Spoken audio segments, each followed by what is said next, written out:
Okay, you guys, we are going to start reading our story, our nonfiction story, Wagons of the Old West. I just wanted to make sure that you guys are remembering what we're looking for while we read. Nonfiction text features, captions, labels, headings, diagrams, maps. We're going to see if we see these things in our story. So this is an informational text about wagons of the Old West. I can already see a lot of things from our list of text features. I see a heading, which is going to tell us what this paragraph is about. I see a diagram over here.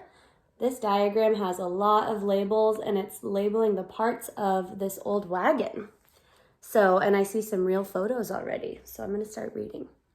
One of the oldest kinds of transportation is the wagon. It's a four-wheeled vehicle drawn by strong animals.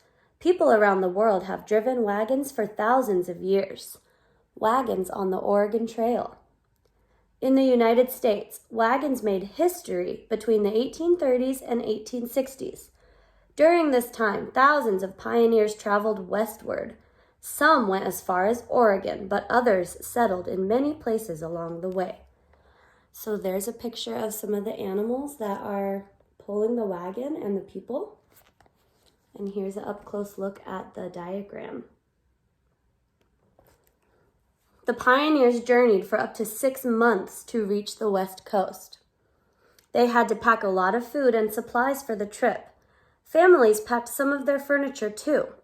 To protect their possessions and supplies from the sun and the rain, they used covered wagons. Back east, there was an enormous wagon known as the Conestoga wagon. Its rear wheels were as tall as a man, so this wheel was as tall as a person. The top rose more than 11 feet above the ground. The back and front of the wagon bed were sloped upward so the cargo would not tip out when traveling across mountains.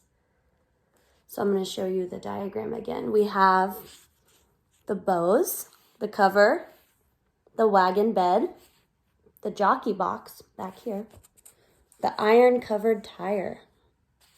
It says the jockey box carried tools that travelers needed to keep nearby.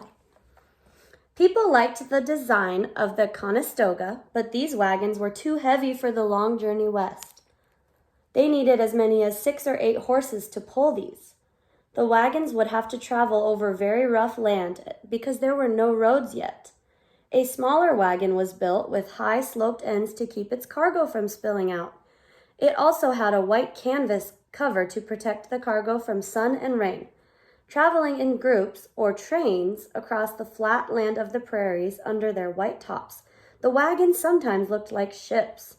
People soon called them prairie schooners, as a schooner is a type of ship with white sails. Just one more page of this story. It's a short informational text. Wagons on prairie farms. Once the pioneers chose a place to settle, they built houses to sleep and store their food. They no longer needed to carry such heavy loads. The prairie schooners were much too big for everyday use. Pioneers needed a wagon that was comfortable to ride on. Much smaller farm wagons were built. Springs were added so that riders would not feel all the bumps along the trail. A spring is a steel brace that holds up the bed of a wagon. The springs were lighter than the heavy frame of a prairie schooner, so the wagon could travel faster. So here's a diagram of the lighter wagon with the springs. It has a wagon bed, a bench seat, and it looks like it still has iron-covered tires. And here's the springs so that it bounces up and down a little less and doesn't make the passengers move as much. The spring wagon could fit 2 adults on the front seat. Okay, so I saw a lot of nonfiction text features in this. I saw a caption. Here's a caption. Here's labels and a diagram of different wagons. These are real photos. We didn't have a map or a timeline, but some informational texts don't have everything. But when you read on Epic or you read at home, remember to look for nonfiction text features. All right, have a good day.